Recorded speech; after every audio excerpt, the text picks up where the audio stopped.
নমস্কার বন্ধুরা, সুমিতা রান্নাঘরে সবাইকে আবারও স্বাগত। আবারও চলেছি তোমাদের সাথে নতুন একটা ভিডিও শেয়ার করতে। আজ তোমাদের সাথে শেয়ার করব দুর্দান্ত স্বাদের ফুলকপির কষা রেসিপি। এটা আমারই একটা বানানো রেসিপি। আমি এটা আমার মতো করেই বানিয়ে বারবার বাড়িতে আমরা খেয়েই থাকি। তাই ভাবলাম আজকে তোমাদের সাথেও শেয়ার করি। রেসিপিটা খেতে কিন্তু দারুণ হয়। এই রেসিপিটা আমি বিশেষ করে ফুলকপিটা মৌরি দিয়ে বানাই।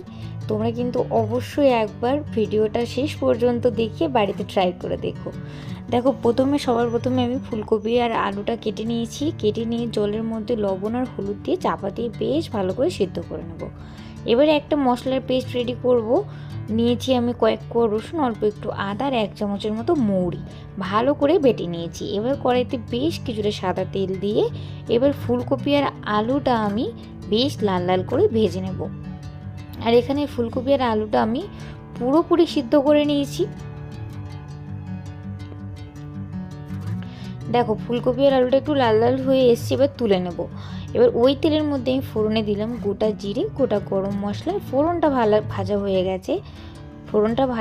গেছে। আমি এর মধ্যে ওই বেটে রাখা মশলাটা দিয়ে বেশ ভালো করে একটু কষিয়ে নেব। এবার দেখো, আমি এখানে একটা বড় সাইজের টমেটো, সেটাকেও পেস্ট করে রেখেছিলাম, সেটাও আমি দিয়ে দিলাম। এবার দেব স্বাদ মতো লবণ,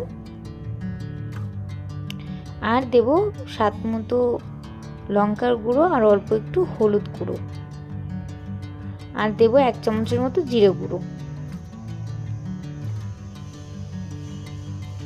দিয়ে মশলাটা বেশ ভালো করে কষাবো যতক্ষণ টমেটো রসুনটা বেশ ভালো করে কষানো হয়ে যাচ্ছে। দেখো, মশলাটা সুন্দরভাবে কষিয়ে নিয়েছি আমি, মশলা থেকে তেলও ছেড়ে দিয়েছে।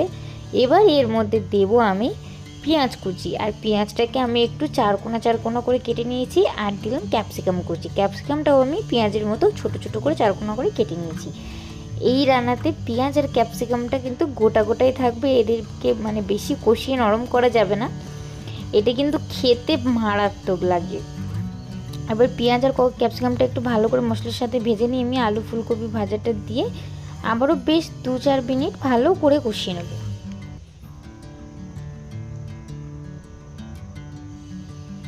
দেখো, আমরা সব কিছু বেশ ভালো করে কষিয়ে নিয়েছি। এবার গ্রেভির জন্য পরিমাণ মতো জল দিয়ে দিচ্ছি। আর আমি এই রান্নাটা একটু গামাখা তেলোটা ভাব হলে খেতে খুব ভালো লাগে, ওই জন্য জলের পরিমাণটা একটু কম দিয়েছি। দেখো, ভালো করে গ্রেভিটা ফুটে অনেকটা ঘন হয়ে এসেছে। আমি এবার একটু গরম মশলা গুঁড়ো ছড়িয়ে নামাবো। আর হ্যাঁ, উপর দিয়ে আমি কয়েকটা চেরা কাঁচা লঙ্কা দিয়েছিলাম। বিশ্বাস করো, এটা তো আমরা ভাত দিয়ে আর রুটি পরোটা সব কিছু দিয়ে সাথেই খাই। আজকে আমরা খেলাম এটা ভাত দিয়ে। তোমরা কিন্তু এটা রুটি বা পরোটার সাথে আমি বলবো ট্রাই করে দেখতে। খেতে না এই ফুলকপি রান্নাটা দারুণ হয়, দুর্দান্ত লাগে খেতে। অবশ্যই একবার ট্রাই করে আমাকে জানিও কিন্তু কেমন লাগলো তোমাদের।